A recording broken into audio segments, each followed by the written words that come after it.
Hello and welcome to the lovely Amy Callaghan. Hello. Member of Parliament. An actual MP in my motor, even am I? What's going on? But as usual, we're not here to talk about politics, although I'm sure it'll come up because that's Amy's comfort zone, obviously. We've just established that, yeah. Talking about myself maybe necessarily isn't my sort of usual zone. So I know, yeah, God absolutely. love you. So Amy doesn't talk about herself at all, but I'm so glad that you agreed to come on, because if anybody doesn't know, and it was very much in the public eye at the time, you suffered. Do you refer to it as a stroke? Because it's a brain hemorrhage. Yeah, so I kind of go between both terms, to be honest with you. I think people understand stroke more. Yeah. When I say brain hemorrhage, they're kind of like, well, that sounds a bit scary and daunting. And it is scary and daunting, and it was awful. Mm-hmm. But it's about I try and use language that folk tend more recognise. Yeah, and I'd say in Scotland, we do talk about given stroke. the amount of folk that suffer from them from all ages, and that's something I'm trying to like make really clear as well, is that you don't need to be an older person to suffer from a stroke. Well, no, because you were only, well, you're 31 now, so what were you, 29? 28, yeah. 28. Yeah. So, yeah, quite scary and not how I saw my life going, to be honest with you. No. Yeah. You have actually encountered other serious health problems as well. Done my Wikipedia. I was telling her that. I was researching her on Wikipedia. And you had skin cancer as well. I had melanoma when I was 19, and then I relapsed when I was 21. Oh, did you? I didn't know. Yeah. So I've had quite a few health sort of trials and tribulations over my lifetime. Yeah. So I want to talk about the stroke first anyway. Yep. That just popped into my mind about the skin cancer. So you were 28. What happened, Amy? Talk us through the whole that day. And I guess, so obviously, like everyone else, the world was locked. I was locked down. The world was locked down. It was June 2020, so right at the height of the first lockdown of COVID, and I'd been feeling like, okay, I actually asked a question in like Zoom Parliament that day about the post office scandal, and like everything was kind of fine. There was nothing untoward. I was probably, in hindsight, maybe feeling a bit sluggish, but I think everyone was feeling a bit sluggish because we were in lockdown and not really leaving our houses. But then, so my partner had left to go drop something off outside his parents' house. Remember, you weren't allowed to go in folks' houses. Aye. And so he can't have been gone for very long, maybe like half an hour. And in that time, I suffered a brain hemorrhage, suffered a stroke while I was in the bathroom. And it's like a bit fuzzy and hazy. I remember I was on the toilet and I went to stand up and I went to reach for toilet roll, which was at my left hand side, and my arm just didn't work. And now, like, thinking back, I'm like, why did I use my left arm to reach for that? Because now using my left arm for anything is so unnatural to me. Like, I don't understand how both your arms you would use freely and equally. Like, for me, it's only my right arm that does stuff. My left arm's like the backup. So I must have reached for it with my left hand and it didn't work, it didn't move. And then I was kind of like, what's going on here? And then I looked down and I went to stand up, and my left leg gave way completely as well. So I fell to the floor and I hit my head, I think maybe off the door of the bathroom. So when the pain started in my head, I thought, oh, that's because I've just hit my head off the door of the bathroom. But I was like, there's something really not right here. The pain was like so penetrative that it wasn't just on the surface the way I'd hit it. It's like, something's not right here. So I phoned an ambulance for myself. Couldn't get back up off the floor. You managed to phone an ambulance. So you're fully conscious and aware at this point. I was. I didn't know what was wrong. Like, don't get me wrong, I didn't immediately go like there's something wrong with my brain. But if we rewind back to when I'd been diagnosed with the melanoma, I'd found out, and I've not told anyone this before actually, I found out that I had a condition called an AVM in my brain. So it was a diagnosed health condition, but there was like a less than 20% chance of it like doing anything over the course of my lifetime. So they deemed it like not necessary for treatment. It was just kind of there in the background, and it had always been like lingering for me. So what does AVM mean? So it's obviously like an abbreviated version of something called arteriovenous malformation. So it's an abnormal collection of blood vessels in a certain part of the body. Mine is in my brain. Right. So basically, essentially, like in practice, means that the blood takes too long to flow through a certain part of your body. So it takes too long to flow through my brain, and that's why the brain hemorrhage occurred, and that's why like I lost the ability to sit, to stand, to walk, to do all these And things. would it have, had they acted upon that knowledge earlier, could it have been prevented? So it could have been, like, not Yeah. necessarily have been. So I've had the treatment now to stabilise it, which again is something I've not really spoken much about because it was really unpleasant. But I got out of hospital and then had to go for radiotherapy to stabilise this AVM, and that's still working. It's not like the radiotherapy that you would get for cancer treatment where you would see progress ideally immediately. You would, like with this, it's a 5-year plan, so it's into almost year 3 of a 5-year plan, so get yearly scans just to see how the progress is going. But essentially what they're doing is trying to seal off this like AVM, the abnormal collection of blood vessels, and if it's successful in sealing it off, then there's far less risk of me suffering another stroke again. So going back to the story, so you phoned yourself Yeah, an so phoned ambulance? myself an ambulance, and you know, they came, they took me, I think it took them a wee while to establish what was actually going on, because I wasn't having the sort of facial drooping, the kind of classic signs of your stroke, inability to speak and all that kind of stuff. My speech was still there. It wasn't till I remember them trying to sit me up. I was lying on my back on the floor of the bathroom, and they tried to sit me. It's hilarious to think about. My bathroom in my old flat was tiny, so see, thinking of like me lying on the floor and like 2 paramedics being there, I'm like, how did we fit? I've got no idea. I'm like, it was teensy. But they were trying to sit me up, and every time I got in any way off the floor, so like not being horizontal, I was screaming with the pain. Oh my God. And I remember them, and it was still sore when I was lying down, but nowhere near as bad, and that's because the blood flow and the like there was nowhere for the blood to go, essentially. Was that your head? Yeah, like yeah. The So pain it was oh God. like right kind of here, and it was just like this. I mean, I never want to feel anything like it again. It was honestly awful. But yes, I remember them saying when I was still in my flat, like, oh, it's really good that she's not been sick. And I was like, okay, there's a marker. And then I remember them getting me in the ambulance. I don't remember being in the ambulance other than being sick and being like, they said it was really good that I wasn't being sick. And then I was sick. So and you I would was like, panic and at I that was like, point? oh. And then I don't really remember anything for quite a few days. And then So when did they do you know when they established that you'd actually had a stroke? Because surely even the paramedics are not thinking that when you're So 28. I don't think I said to them, or I thought I'd said to them on the 999 call that I had the AVM, but I don't think I did. I don't think they were aware of that. I think that was fed back kind of, don't know whether my parents said that or my partner had done that, but they certainly, there was like a degree of feedback to other people to then be like, this could be what this is. Ah, right, okay. But I don't think I was in a position to like fully tell them at that point. But certainly when I woke up in hospital, I had a drain that had been inserted in my head, so that was emergency neurosurgery. So they put the drain in to like Release take away all the blood, Mm-hmm. which is funny because it looked like Sex on the Beach cocktail. See, when I woke up, I was like, what is that? And they were like, oh, we're draining out the blood. And I was like, no, it's not red. It was like this weird kind of, you know, that orangey kind of tingy colour. Aye. And that happens to be my brother's favourite drink. And I told him that one night when he was having one, so I think we're put off as a family by Sex on the Beach now. Oh, that used to be stuff, it's not now. Yeah, possibly not anymore. So that happened. Obviously wasn't when I was in hospital. I was in the neurosciences block at the Queen Elizabeth for six or so weeks initially, and there they'd. Sorry, I was just going to say, at what point did they tell you that that's what had happened?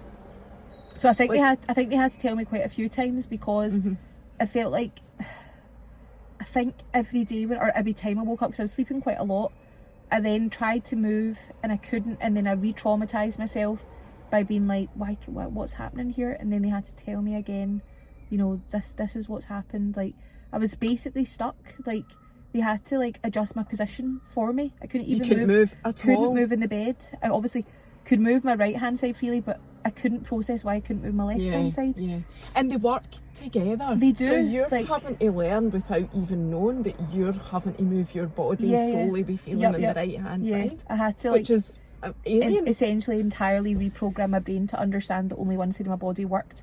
But then after those 6 weeks in hospital, once you kind of come out of the sort of critical illness stage, they assess you to see what kind of rehab you're going to be able to do. So physios come in and see you and when you're in the ward, but that's quite unpredictable and depends how many patients they've got, much time they can spend with you, and obviously folk that are more able to do things they want to spend more time with, but they're quite restricted with being able to adjust themselves. So it was a priority for folk like myself whose brain's neuroplastic because we're younger, and a bit more able to do things that they get you to a proper rehabilitation centre. So there's a rehabilitation centre in the grounds of the Queen Elizabeth. It was called PDRU, it's now called NRU, which I'm really happy about actually, because that stressed me out quite a bit. So it was called PDRU, which is the Physically Disabled Rehabilitation Unit. But when they told me that's where I was going, I was like, why am I going there? I hadn't made the connection, and it then really upset me that was how folk were kind of labelling me as. And I thought, that's not me, that's not my life. But now they've called it the NRU, which is a Neuro Rehabilitation Unit, which I think is far more inclusive and sort of gives a wider perspective as to what it actually is, because it's speech and language therapy, it's neuropsychology, it's teaching you how to sit, stand and walk again, but it's far more inclusive and holistic than just the sort of physio aspect of it. And you went into that area whilst you were still in hospital within the 6 weeks? So after 6 weeks they moved me to this rehab centre, which was on the grounds of the Queen Elizabeth. Right. So okay, still technically in hospital. Okay. So I spent 4 months in hospital in total, but 2.5 months of that was in the rehab centre. And living in the hospital? Or were you in... No, I was there outpatient? 24/7. You're 4 months? Is that how long 4 it was? entire months. What And about- no visitors because the time it was the pandemic. Oh, God. I got one physical visit when I was in the actual hospital ward, and then when I got to PDRU, I was able to see people through the window because I was on the ground floor. So my parents, my brothers, some friends would come up to the window and they were able to open it a tiny little bit. It was COVID time. Everybody was doing that. It was so controlled, that way. Yeah. But yeah, I guess that was one of the hardest things, was just going through that entire rehab experience on my own, essentially, with the folk that I was in hospital with, obviously. But Did you make friends yeah, in the hospital? of course, You'd have to. I make friends everywhere that I go. But yeah, I've made some really good pals actually. It's still in touch with them? Yeah, that's good. It's been really good. So that's very, you've explained it very medically and whatever, but what I really want to know is how you coped with that mentally, and what kind of process you went through as a person to deal with that, because I'm thinking, oh my God, I'm thinking the mental impact is worse than the physical impact. Yeah, and I don't think I realised that at the time. I think with something like this, you go through all the stages of grief that you would go through when you've actually had a bereavement or a loss, because I was still grieving the person that I was and the body that I had and all that kind of stuff. And I think initially, at least whilst I was still in hospital, I was completely numb to it. I wasn't upset, I was probably a bit broken and damaged, but certainly wasn't visibly crying. But we go through all the sorts of different things in terms of how you make your recovery. So part of that for me was being able to cook again. Really enjoy cooking. It's kind of part of unwinding for me when I get home from a busy day at work or whatever.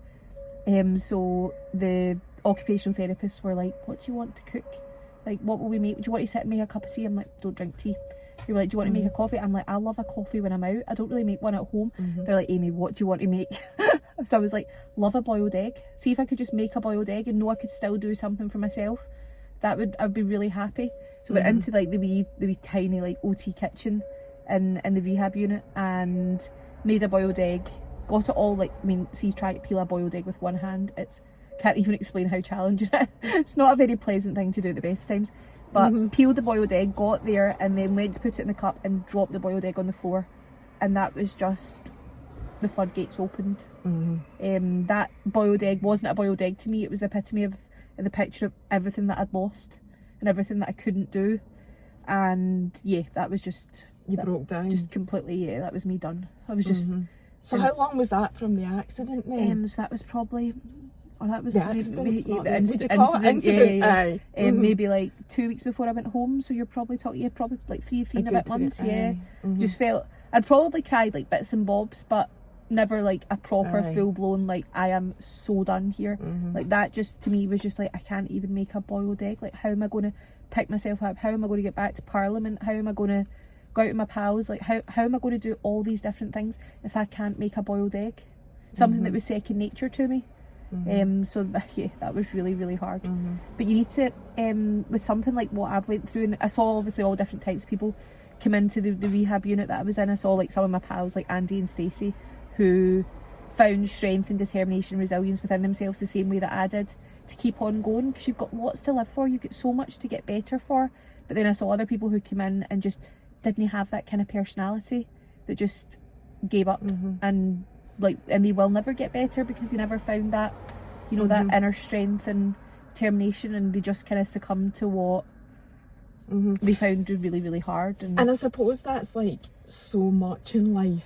You know, it's like absolutely. everything. Some people are able to just grab hold of their issues, and we've all got them, and find ways to work around them, carry on, be positive. And then there's other people, and sometimes I feel like both of those types of people, like other people just can't just think, we do give up on certain things, like you know, you're just like, what's the point in doing this? But see, when it comes to something as critical as like being able to walk again, or being able to, I couldn't sit up at all. Like it wasn't even, people always go, how is it learning to walk again?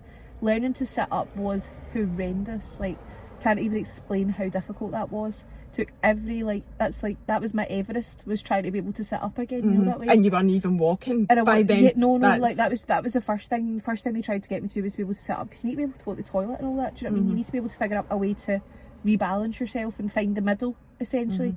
That was what I really struggled to do. I just used to fall off. They'd be like, Amy, have you got this? And I'd be like, yup, and then I'd be on the floor. And you know what I mean? I just hadn't quite realised, because I was just like, yeah, of course I've got this, like absolutely. But in your mind, it was like mind over matter, really. Yeah, but no, I didn't have it at all. Like it was just, it was chaos.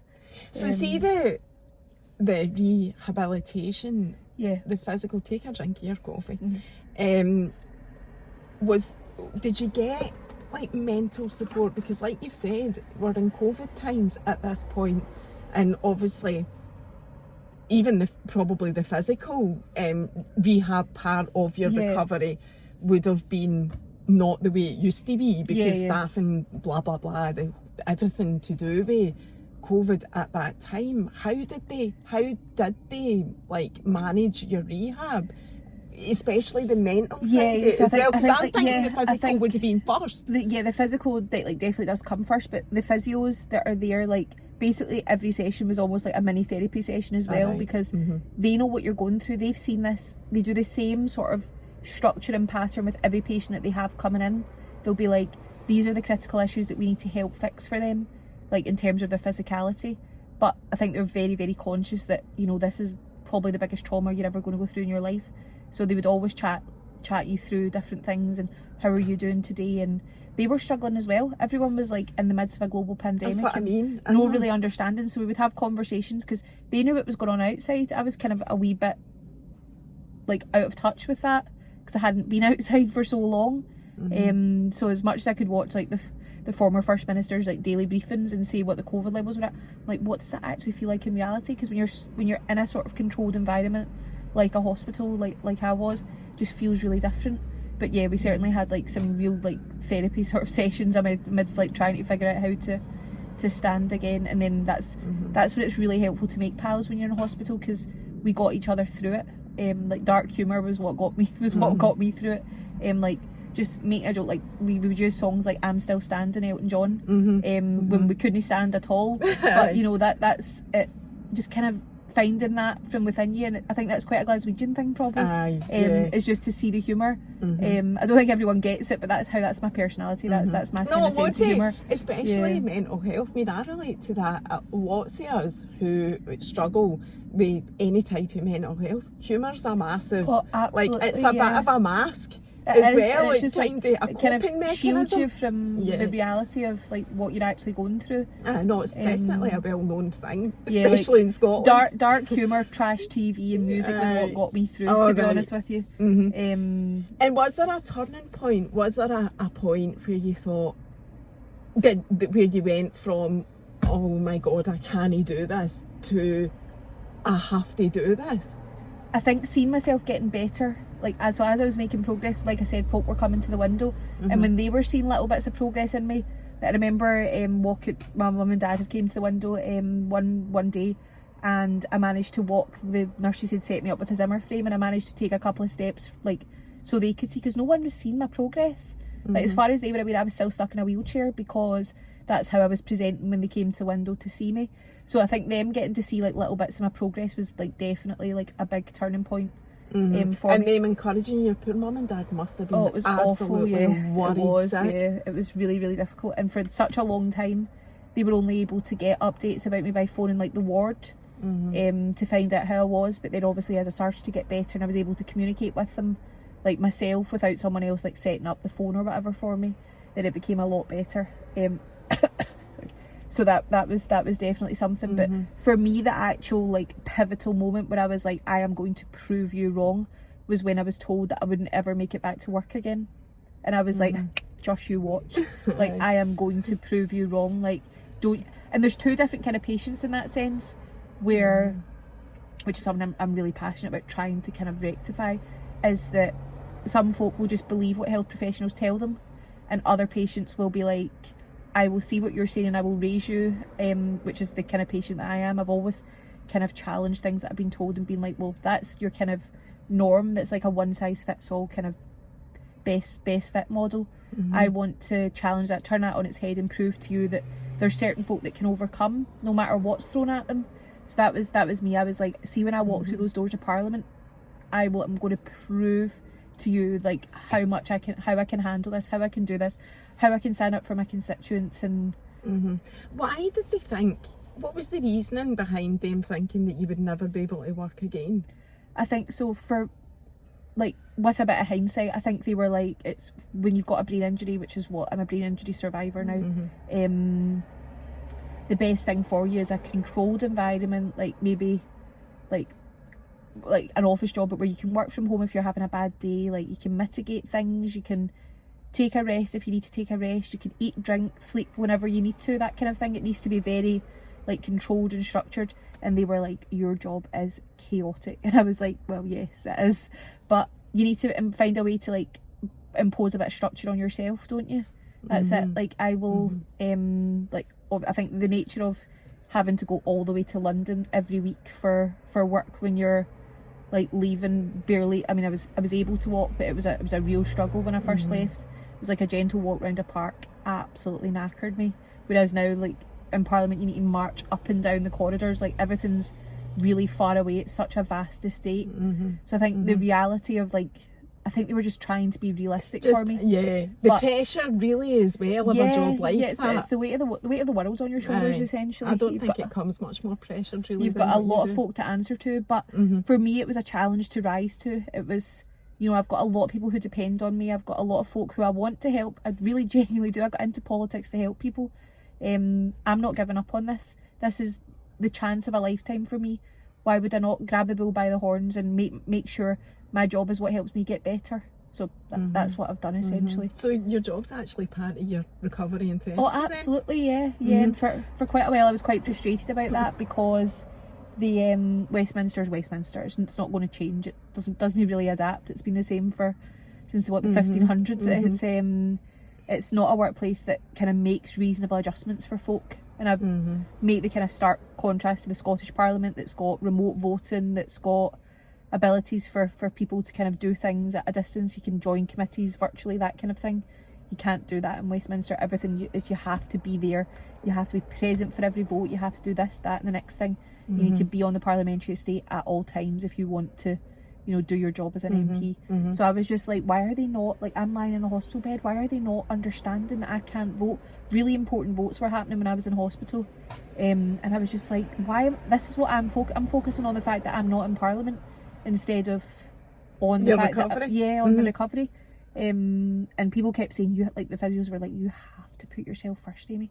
And I get that, like, I absolutely did. I think I spent a good part of the time when I was in there focusing on myself, but I spent a big part of the time there after doing the rehab and stuff, like when I would then got to my room at night, just worried sick at the fact that I couldn't like do my job.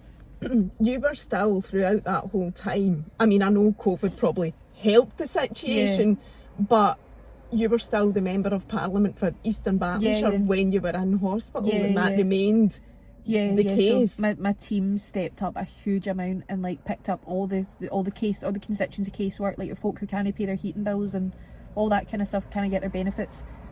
They stepped up and like done all the casework. So you've got each MP or each elected member's got a team that like works alongside them. So if I've got my surgery like this afternoon, I've got 2 staff members that'll come along with me and they'll kind of help process the cases. But as the elected member, you're the one making the decisions, you're the one raising the stuff in Parliament, and so obviously... So you weren't able to do that? Well, there came a point where I was able to do it from hospital, but certainly for like a wee while I wasn't as able to do it as I would have liked. The main part of it was the voting and the fact that they wouldn't put in any mitigations for that and let me vote like electronically or have a proxy vote, which is something I've now managed to achieve. I've got there's a proxy voting system at Westminster now, because I campaigned relentlessly for one against like leaders of the House. Like, and I campaigned against 3 leaders of the House because the government's that chaotic down there that they change that often. So I campaigned against Jacob Rees-Mogg, who wasn't interested at all, but then it changed to Mark Spencer, and he was a bit more like amenable to it and How mental is that? Kind of see, he could kind of see the reasoning behind it, which was, I was welcome of that, but really frustrated that there's a Parliament that gave me a hook to hang my sword, but wouldn't make a reasonable adjustment to let me vote when I was critically ill. Like, why? How non-inclusive is that? It's outrageous, like utterly outrageous, and that's something I'm really passionate about, is getting folk from like all walks of life, all aspects of life into politics, because I think like policy and like politics becomes so much more interesting and relevant when you've got lived experience and when you've got folk. I want everyone in Scotland to be able to look at our Parliament and say, there's someone that looks like me, that sounds like me in that Parliament, and I feel like politics like is inclusive of me.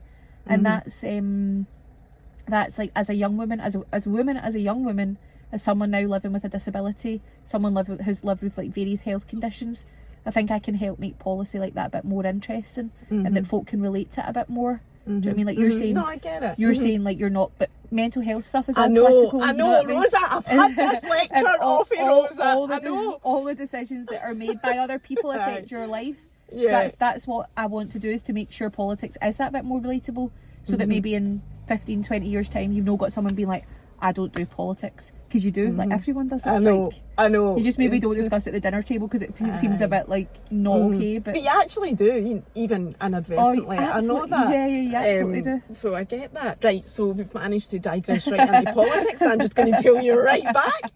My comfort zone again, the Walton part again. Yeah.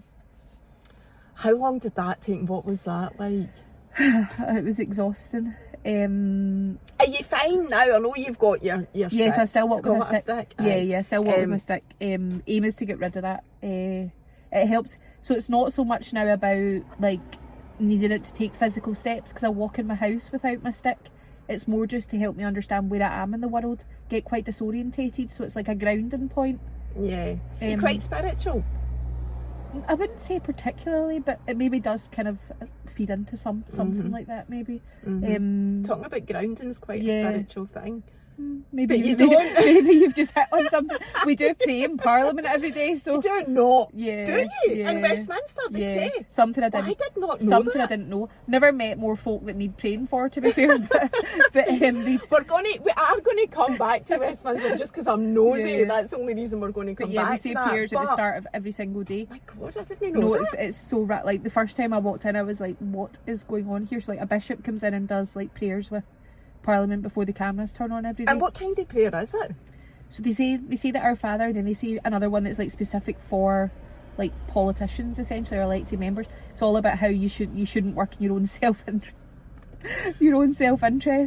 and they wish you everlasting joy and felicity as well. That line always sticks out to me. It sounds so draconian. So draconian. Yeah, it's just. But Total like, you like say, well, British establishment, you know that I'm aye. like. Aye. Halfway through the prayers, we're all facing each other like the way that you do. Aye. And halfway through the prayers, we turn and face the back, and I don't know why. Oh, that's no one's weird. ever explained it. But Aye. yeah, Oh, that's mental. yeah. Right, so the walking. Mm-hmm. Tell us about the walking and that journey. Yeah, so there's obviously the different phases. So I learned to sit, and then they figured me out how to stand again. The hardest part with the standing, and well, both sitting and standing, is finding the balance and being able to kind of figure out how you are, because the natural instinct when you've got a condition like mine is that you place almost all your weight on your good leg. So you need, and like not that much on your bad. So you might be able to figure out a way to stand, but it's only because you figured out how to adjust your balance onto one leg. So they need to find out a way to get you sort of split more evenly between both legs. And everyone kind of stands with a bit more weight to one side, but getting you so that you're sort of balanced like more in the middle took a really long time. And it's not like full of technology or like really advanced in the way that some rehab units are. I've went to one at Strathclyde Uni where they've got like balance plates and things and can adjust and tell you. The rehab unit I was in had 2 like wooden balance bars, like the way you would have got like if you were doing ballet lessons when you were younger, and you just held on to them and kind of found a way to adjust it. It involved a lot of falling, but then it's why do we fall? So that we can pick ourselves back up again and like keep back on. Yeah, absolutely. Everything's a learning curve, and it's hard going. So they figured out how to get you to stand, and that's holding on, obviously, and then you kind of phase transition from like holding on, like clinging on, to just tapping, and then trying to remove that hand, which is the scariest thing. I can't even explain. That was like scarier than going on like the biggest roller coaster at Disneyland. You know, it's like or Alton Towers. It's properly like terrifying. Like you're just like, I'm going to fall. And the kind of, when you've had a brain injury, your reflexes aren't quite as strong. Like I've built mine up to to almost normal now, but initially, so there's the risk of if you fall that you won't react to save yourself. So you're quite a risk to yourself at these points as well. So they get you kind of standing, and it was really cool because when I started to do this, like it was obviously really, really difficult and I was struggling so much, and I thought, God, how's anyone going to get here? But then when you start working and walking a tiny little bit, taking a step, they would physically like move your leg for you and help you sort of I've seen that online. relearn like the pattern of what it feels like, because none of that existed for me anymore. I didn't have that like understanding of how to move my leg. So they use mirrors to let you see that you're moving your leg, because it didn't feel like it was part of me. So seeing it in a mirror made me understand that it was mine, because I could see that it was part like attached to me, and they would show you how to move it, and then they would give you a Zimmer frame and you would kind of see yourself transitioning. So when I first arrived in rehab, someone would come and wheel me in the wheelchair from the room that I was in, the bay I was in, to like the gym every morning for breakfast, and then to the gym. And then you, like when I was able to sort of figure out a way to make my wheelchair move myself, because obviously doing it with one hand is a struggle. One wheel moves and you're kind of spinning in circles. I was like, this is not ideal. But finding a way to do it with your leg and your hand, you would then do it yourself to get there. So that was gaining a tiny little bit of independence back, and then being able to, I think, God, it must have been weeks and weeks and weeks, and you're probably talking, like maybe 2 months into the rehab unit, I was then able to walk with a Zimmer frame to the like the dining room and then the gym every morning. And what was really cool was I could then look and see other people that were in like my ward doing the same process that I'd been doing, and I was like, these folk know what they're doing. Like the physios, they've got a like structure, they've got a process here, they've got all these steps that they tick off with folk, and seeing other people make progress kind of spurs you on to be like, well, they came in a month after me, so I should be a month ahead of them, or you know, vice versa. Like you've got kind of markers to compare yourself to. And were there days where you did think, I can't do this? Or did you feel like you were making so much progress that you just kept gathering momentum? It was so worth it, right? So one of the physios, Kat, who I'm still really good friends with now, because she helped me so much. She was like my designated physio. She said to me to keep a diary when I was in there, not of like how I was feeling as much, but about goals, and it was more about my mental health now. So see, when I'm having a bad day and I'm like, my arm doesn't work and this is just so frustrating, I look back and I'm like, do you remember when I figured out how to pick up a deodorant can that was almost empty with my left hand, and now I'm getting pissy because I can't, if I'm spilling a glass of water? Like, look at the difference there. Like, That's something that was unachievable for me when I was in hospital. Basically 1 in 5 arms make any kind of recovery after my kind of brain injury. So see, the first time I was able to move my arm, everyone was like, what?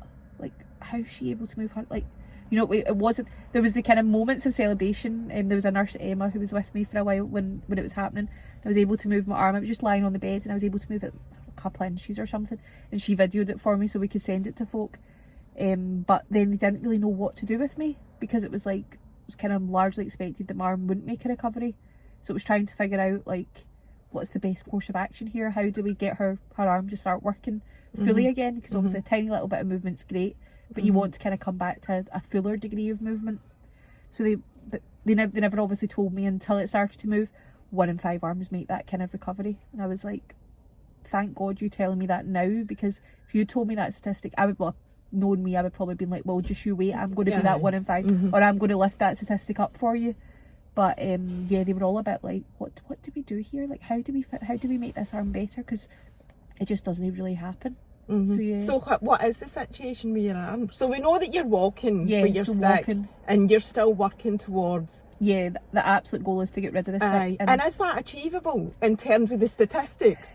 I think it probably is. Yeah, I think I'd like to think so. But for you, it's achievable anyway, because you're going to make it achievable. One day I'll get rid of the stick, and I'm Do you still get physio? pretty confident about that. So I haven't had physio for ages. I go to the gym myself sometimes now, and just work on like my walking and doing some like arm strength and things.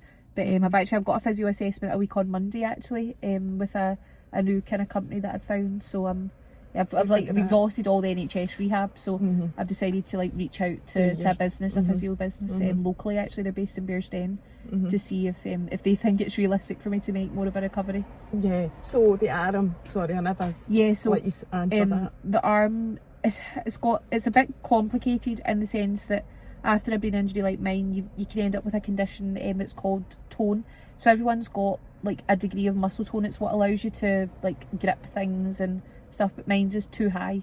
So when I grip things, I struggle to let go, and like opening my hand back up again is really difficult. So I can cling on to something for dear life, and I'm not going to drop it, but see, when I then want to let it go, it's like a bit of a hassle. Kind of getting my arm straight is quite difficult. All right, okay. Can you lift that arm up, your left arm? Yeah, you can lift it up. Yeah. So is it the nerves more that are affected, or the muscle? No, so it's just the connection with the brain. Yeah, right, yeah. Just, so it's the connection with the so brain. So it's actually completely functions. So it functions. Yeah, it's just getting my brain to understand that it's what you can do with it. Yeah, so I call my arm Nemo's fin. You know, because you know he had the wee dodgy fin. So this is my wee dodgy arm. Right. But I did call it. I used to always refer to it as the dodgy one, and then they were like, see, for your recovery, you need to turn that around. You need to look at it as a positive way, nurture your arm, and it'll make more of a recovery.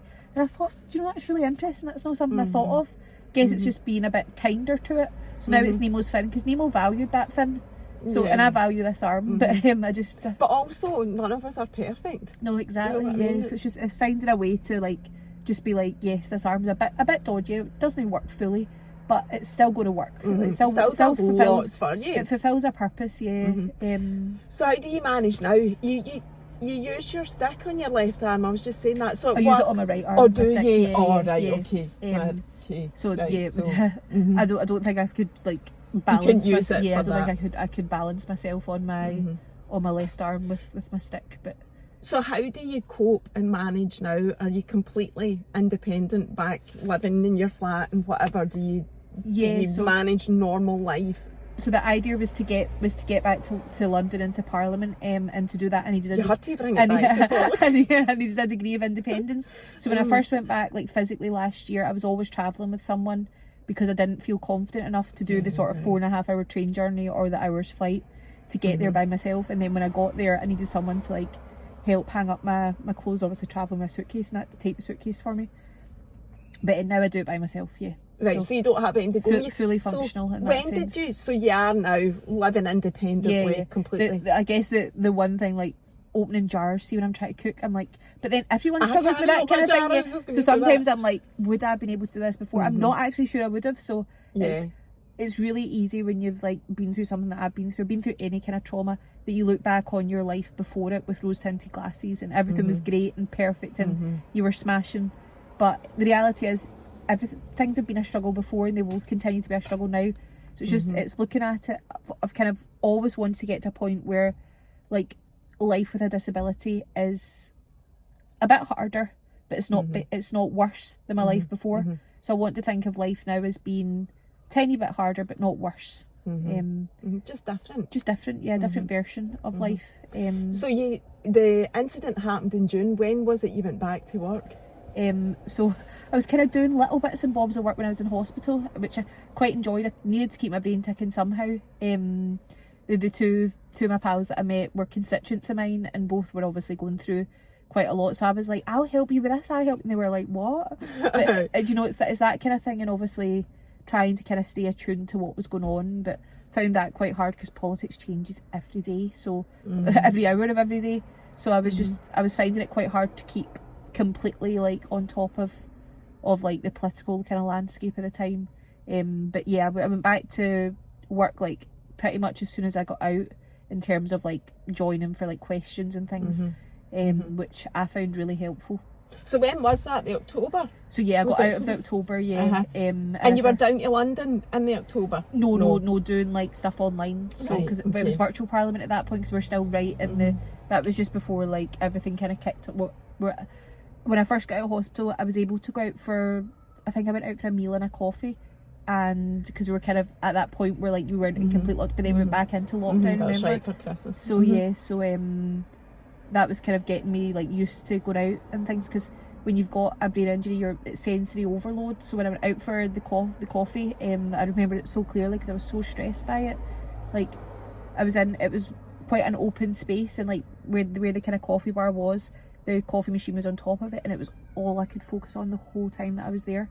And I was just like, why has no one explained this to me?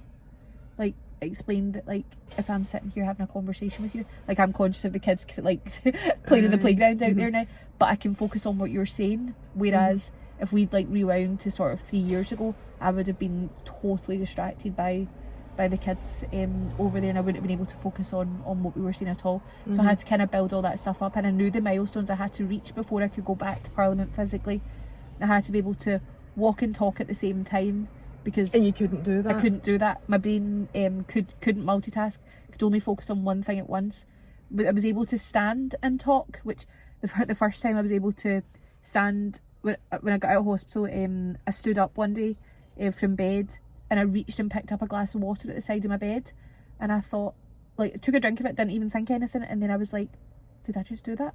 And I sat back down and I took a moment to myself, and I was like, Amy, you've come so far. Like, this is really, really good. Because I was only able to focus on one thing. Like, you would stand up and not have to think about it.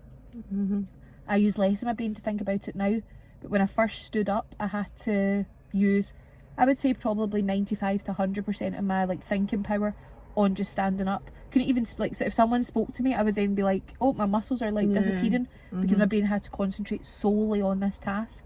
But so part of like my recovery was being able to like dual task again. Women love to multitask, don't we?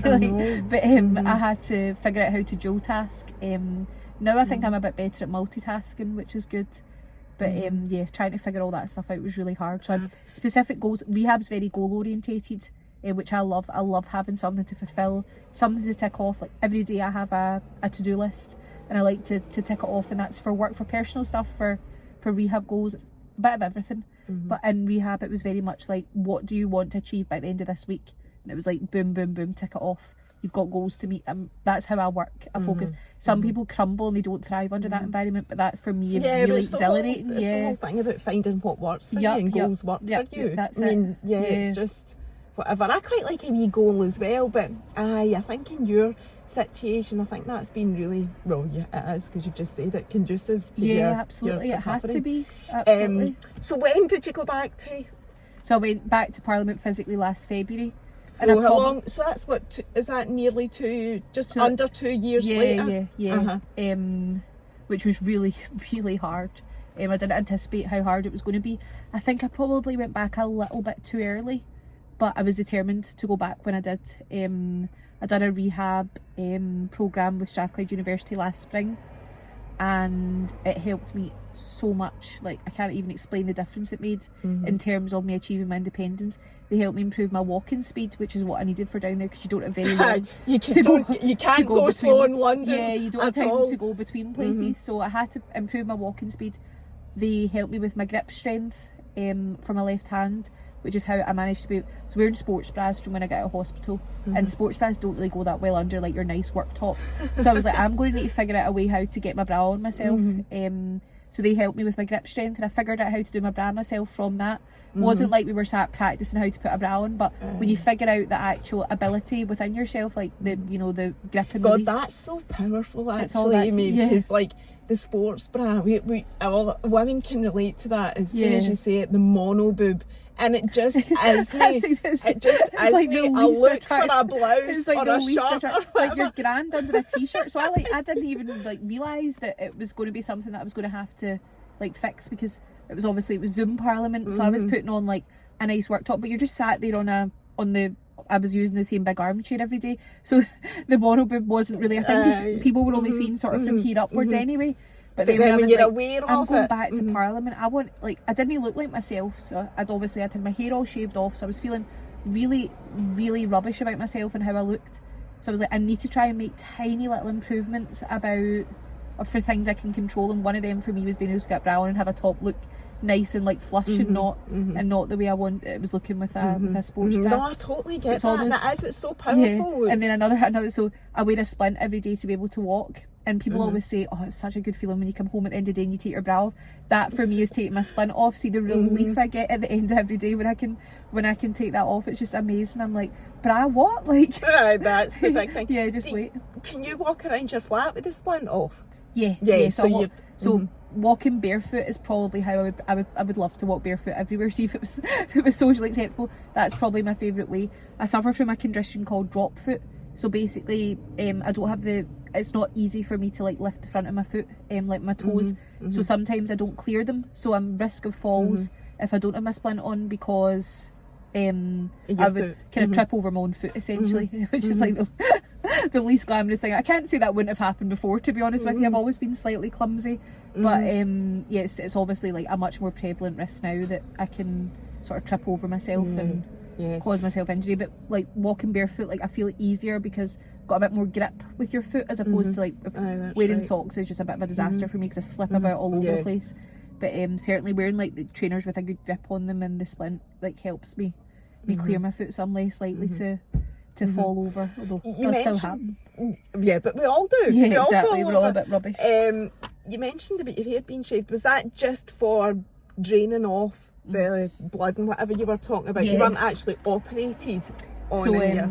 so it's classed as surgery, yeah. Oh, so right, I've got a okay. big scar at the top, a big dent at the top of my head here, which always freaks out when a hairdresser if I go to a new hairdresser.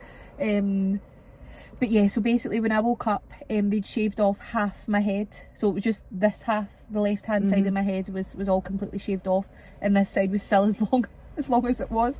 And I remember saying to my neurosurgeon, Mr. St George, I was like, did you not think to like shave it all off? And he went, Amy, we're neurosurgeons, we're not hairdressers.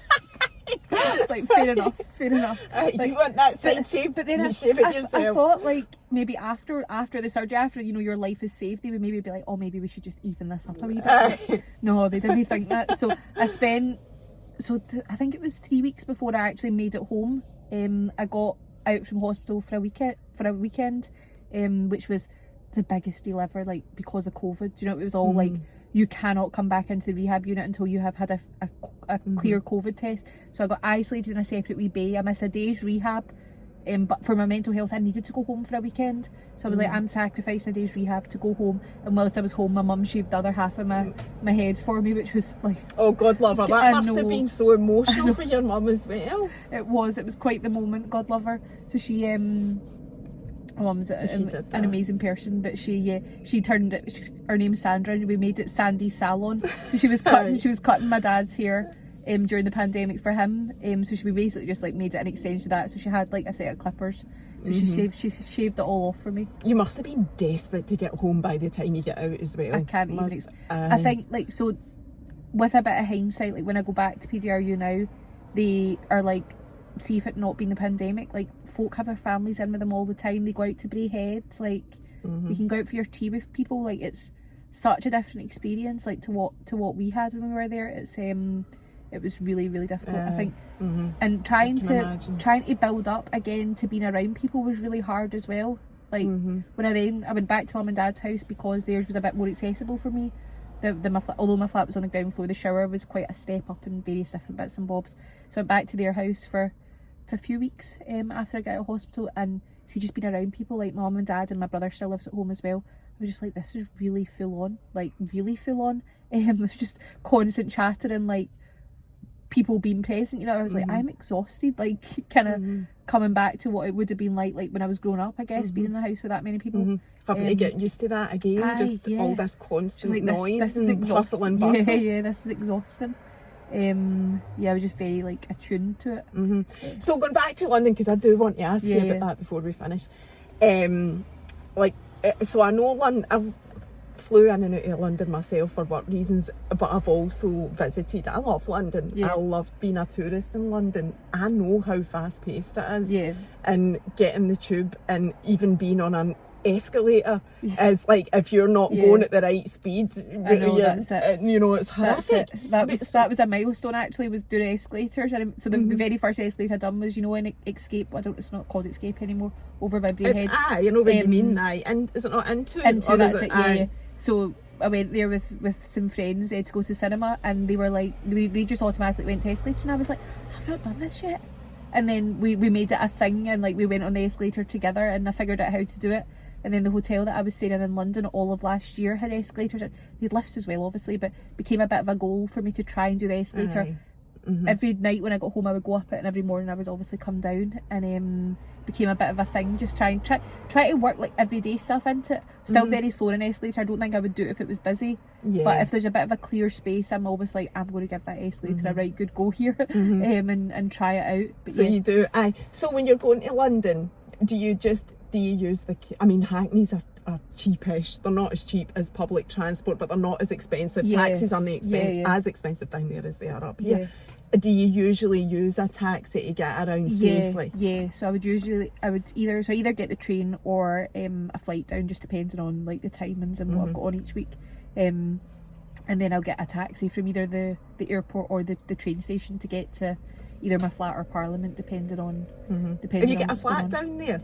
Yeah, so the way where MPs get like a budget for accommodation. So, right, okay. I was staying in hotels all last year, but the prices like skyrocketed. Stinking dear, I know. It was I haven't been for it was mental trying to, like, some weeks I couldn't find a hotel room like for the budget.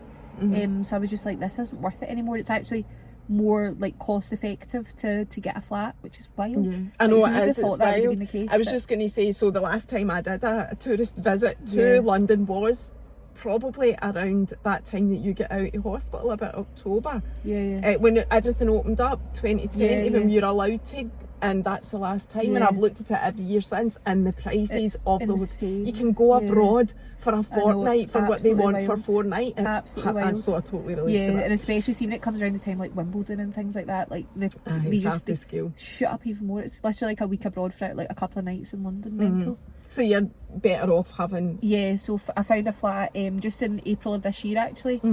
Are you down every week? Most weeks, yeah. So just now, like, I'm not down this week because I didn't have any debates to lead on, and I'm going campaigning in Rutherglen because we've got a by-election going on there, so I'm going there this afternoon after my surgery. Oh, you've got a busy afternoon. Right, Westminster, last thing I want to ask you about, and this is just pure nosiness, because it does look so draconian, so draconian. But see, when you see, like, so I've seen the clips that you share. I followed your story anyway. See when that you had your stroke, I was right on the Twitter and reading all about it, and whatever. I remember it as clear as day. I find this fascinating that people like would have thought that, because I was like, well, when I heard it in the news, I'm like, she's just a young lassie. That's and that was what interested me in it. And then when you followed me.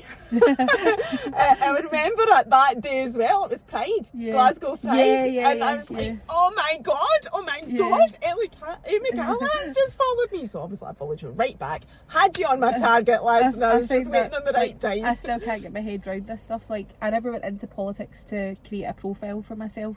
I actually feel quite uncomfortable with this stuff. It's the behind the scenes stuff that I like thrive in. Like, see the organising, the campaigning, that's the stuff that I feel really comfortable with. The sort of standing up in Parliament and giving speeches. Until I actually get on my feet, I physically dread it. It's just it's not particularly where I feel like I'm most confident. But with the job that you've got, I mean, you're in the public eye. You have to. You do it. And I guess people are interested. For me, it's about trying to make it relatable. So that's why, as much as I was saying I was nervous about doing this today, I wanted to do it because folk don't see this side of me.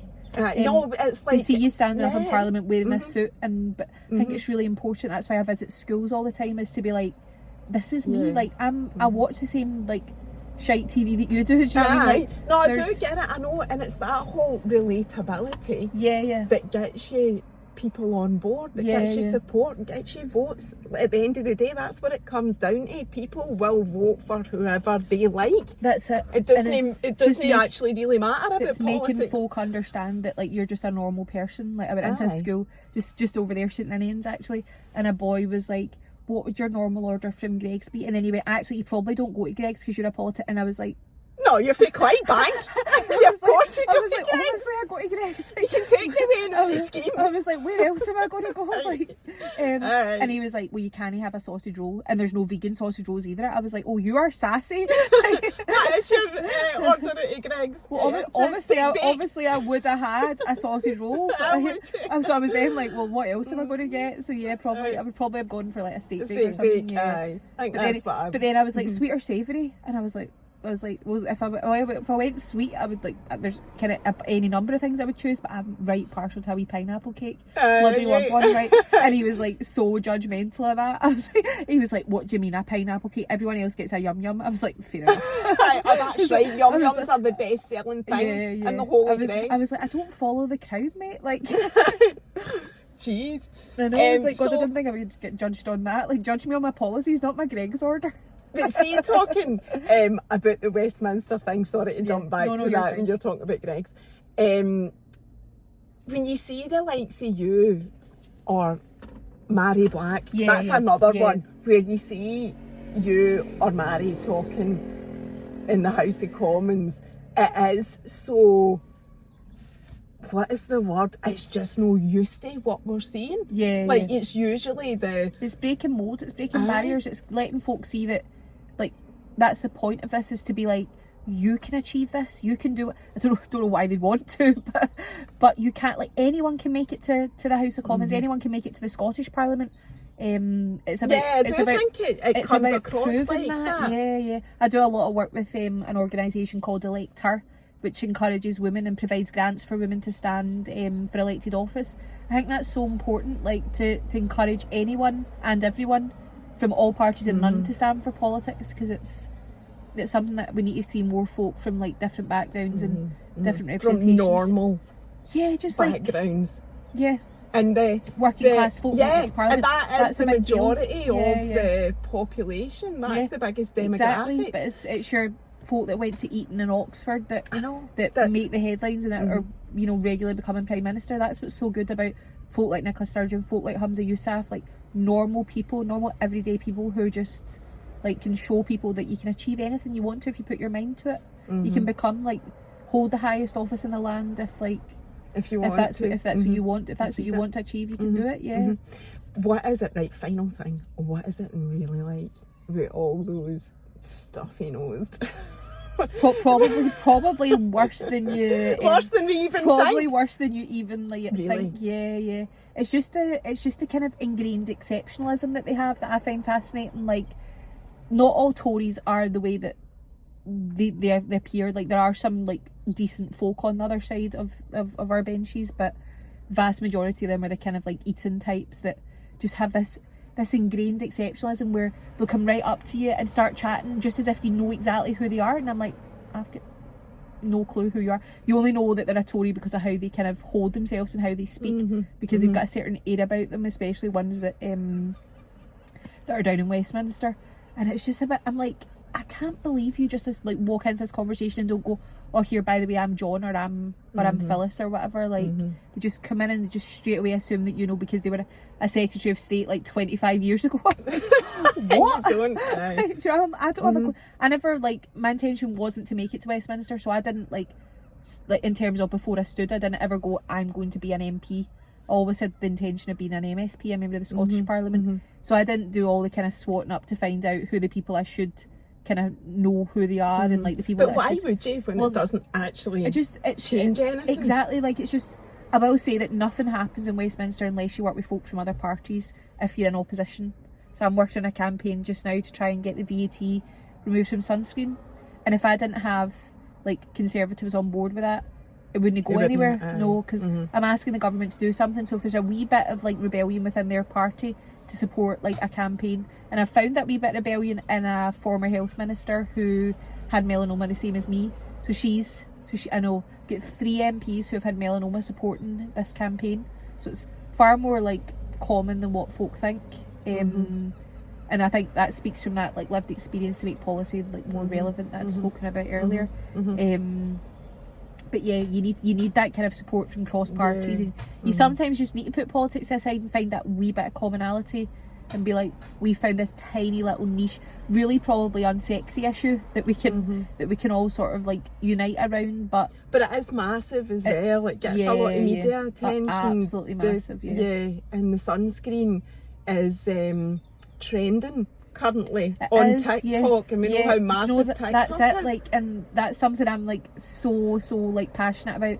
Is I reach out to quite a lot of influencers and things just to be like, I can't tell you how grateful I am to see you, like see the girls the lasses that will put makeup and that on, and do their videos. They get ready with me ones. And see when they put sunscreen or the SPF on before their foundation. I'm like, yes, we are winning here, because you don't know what your reach is, and the amount of like other young girls that you're influencing to put sunscreen on is incredible. They think it's all about the foundation that they're trying to sell and get you to buy on TikTok Shop, but they're actually influencing folk to take care of themselves as well. So it's really important.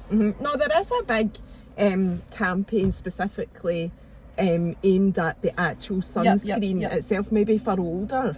I don't know, I'm guessing, I don't really follow enough yet, but what I see on Instagram, the maturer beauty bloggers are definitely, you know, promoting just the sunscreen. I think they're kind of seen it as like an anti-aging type thing, and it is, and it absolutely is. It's like encouraging like good aging, because you know it's like taking care of your skin so that you're not like covered in like moles and melanoma and non-melanoma skin cancers are risky and dangerous. You're talking about a condition that over 2,000 people each year in the UK die of, and folk just got it's only skin cancer. It's not only skin cancer, it's a killer. It metastasizes to other organs, and we just need to be like really conscious of the fact that it's dangerous, and we should be doing more about it. It's not funny getting sunburnt. See folk that come in and go, oh, it's brutal. Oh, I'm bright red, and they think it's hilarious that they look like a lobster. It's no funny. Like, it's no big, it's no clever.